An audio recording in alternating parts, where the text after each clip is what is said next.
આજે આપણે ફણસનું શાક કરીશું. તો જો આપણે સુધાર લીધી છે એનામાં લાલ જોવો કેવી નીકળે છે. ચોક્કસ આનું શાક કરવાનું છે.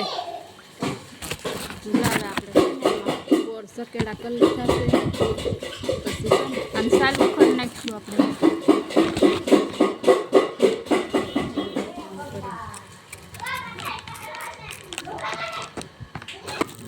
આવી રીતના સાલ ઉખડે ને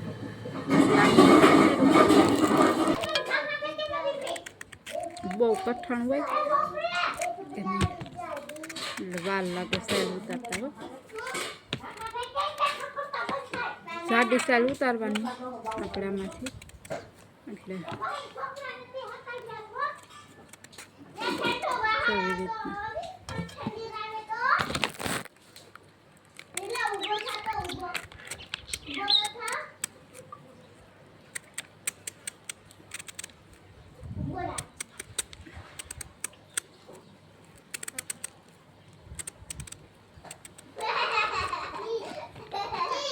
આમાં બી હોય ને આમાં એ કાઢી નાખવાના. કૂણા હોય તો રાખવાના અને કાઢી નાખવાના.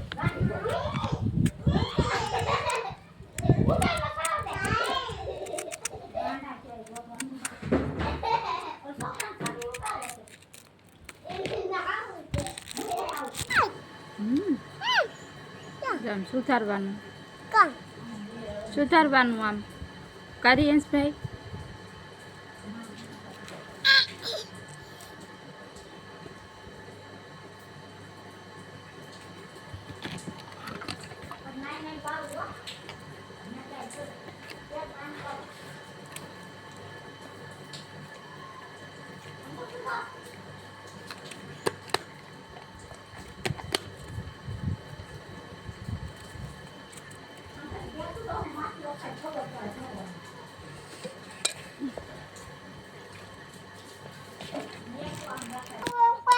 હવે આપણે સુધારાઈ ગયું છે. હવે આપણે આને ધોઈ નાખી.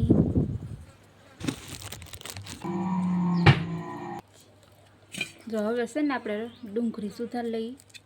થોડી નાની નાની લીધી છે અને લાંબી સીરું કરી નાખી. વાસી વાસી બહુ વાસી નહીં બહુ જાડી નહીં એવી. ભલે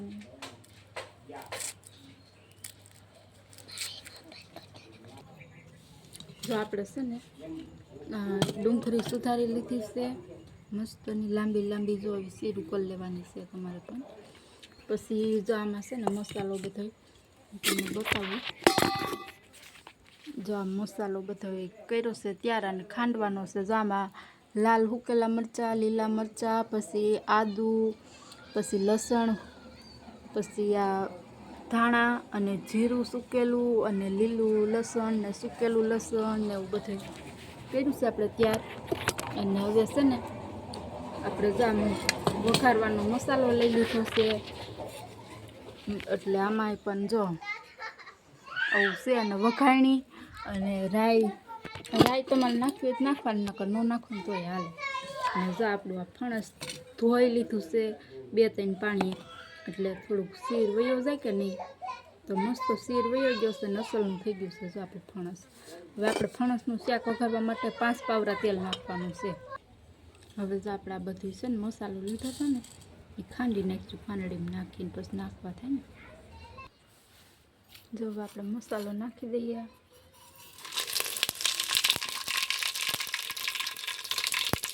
હવે આપણે નાખી દઈશું વઘારણી. અને હવે આપણે નાખી દઈશું એમાં ડુંગળી.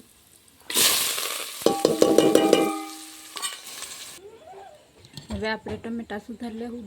ડુંગળી સડે ત્યાં સુધીમાં અને પછી ટમેટા નાખી દેવું એમાં. અને વિડીયો એન્ડ સુધી જોજો. 1 નંબર બનશે મસ્તીનું શાક.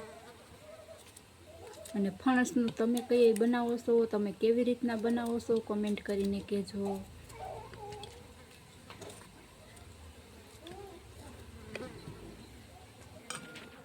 જો આપણા ટમેટા સુધારાઈ ગયા છે અને ડુંગળી જો સડવા આવી છે.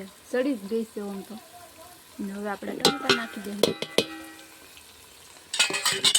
એમાં રિયાંશભાઈ આવી ગયા છે ચોકલેટ લઈને. રિયાંશભાઈ ટાટા કહી દે બધાને. ટાટા કહી દે, ટાટા કહી દે. હવે જો આપણે આમાં છે ને હળદર અને મીઠું નાખી દીધું છે અને હવે આપણો ખાંડેલો મસાલો નાખી દેવું. જ્યાં ખાંડ્યું હતું ને આ બધું નાખી દેવું આપણે અને બધું પલાટી નાખીએ. હવે આપણે આમાં ચટણી નાખી.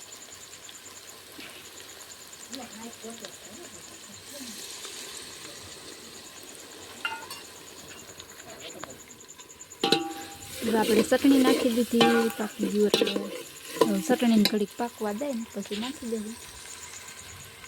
તો જો આપણી ચટણી પણ પાકી ગઈ છે મસ્ત. તેલ છૂટું પડી ગયું અને ચટણી પાકી ગઈ. ચટણી આપણે છે ને પલાળીને નાખી હતી અને થોડુંક માથે ખાંડેલું જીરું નાખી દીધું. તો હવે આપણે ફણસ નાખી દઈએ આમાં.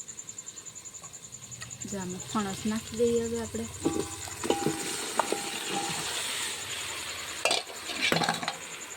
જો આપણે છે ને સરખી હલાઈ નાખ્યું અને બધું મિક્સ કરી દીધું છે. અને કેવું લાગે છે જોઈએ, મસ્તનું લાગે છે ને, જોતાં જ મોઢામાં પાણી આવે એવું. હવે છે ને આપણે એમાં થોડીક વાર એમને સડવા દઈ અને પછી પાણી નાખી દઈશું થોડુંક એટલે સડી જાય. જો અમારી માહી બેન છે ને હાકર ખાય છે. હું માહી બેન બોલો ખરા કાંઈક બોલ. મિત્રો આપણે રોટલા દેવા જાય છે પાપલુભાઈ ઘરે. ગાને રોટલા દેવા જાય છે અમાર માહી બેન. Bye bye. અને જો આપણે છે ને શાક સડે છે ત્યાં સુધી શું કરવું એટલે આપણે ઘડીક લોટ બાંધી નાખીએ. હાલો ત્યાં સુધી છે ને શાક બનાવતા તો વાર ન લાગે પણ સડતા બહુ વાર લાગે. એટલે આને ફણસનું શાક બાફીને કરવું હોય ને તોય હાલે, પણ બાફીને કરીને તોય મીઠું જ થાય અને આમ કરી તોય મીઠું જ થાય. અને આપણે છે ને 5 પાવડા તેલ અને 1 પાવડું ઘી નાખી દીધું એટલે મસ્ત થાય. અમારા દાદા છે ને એમ કહેતા કે ફણસનું શાક છે ને અમે આશ્રમમાં જતા ને ત્યાં સાધુ બનાવતા કે સ્પેશિયલ ઘીમાં. અને આ સળતા છે ને બહુ જ વાર લાગે. આપણે માથું ઓરાઈ લીધું ત્યારથી ગયા અને લોટે બાંધવા માંડી. લોટે આખરી બંધાઈ જાય પણ શાક હજી સડ્યું નથી. ભાઈ આવો. જો આપણું શાક છે ને સડવા આવ્યું છે, થોડુંક સડી ગયું છે. હોકર લાડ બધો થોડુંક બાકી છે, આખડી સડી જાય પછી આપણે જોઈએ ઘડી ખમી. જો સડી ગયું છે.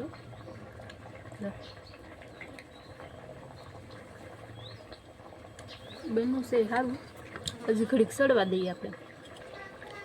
જો છે ને લાઇટ વહી ગઈ છે અને આપણું શાક કંઈક આવું થયું છે, સડી ગયું છે. તો આપણે બતાવું તમને. જો છે ને હાવ સડી ગયું છે. જો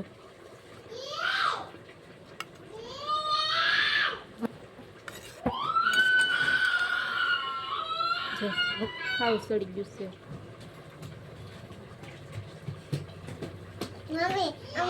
મસ્ત થયું છે. આપણું શાક સડીને થઈ ગયું છે તૈયાર, મસ્ત મજાનું એક નંબર. અને છે ને वीडियो सारो लगे हो तो लाइक शेयर और सब्सक्राइब करवानू भूलता नहीं। मिलते हैं अगले ब्लॉग में, तब तक के लिए बाय बाय टाटा।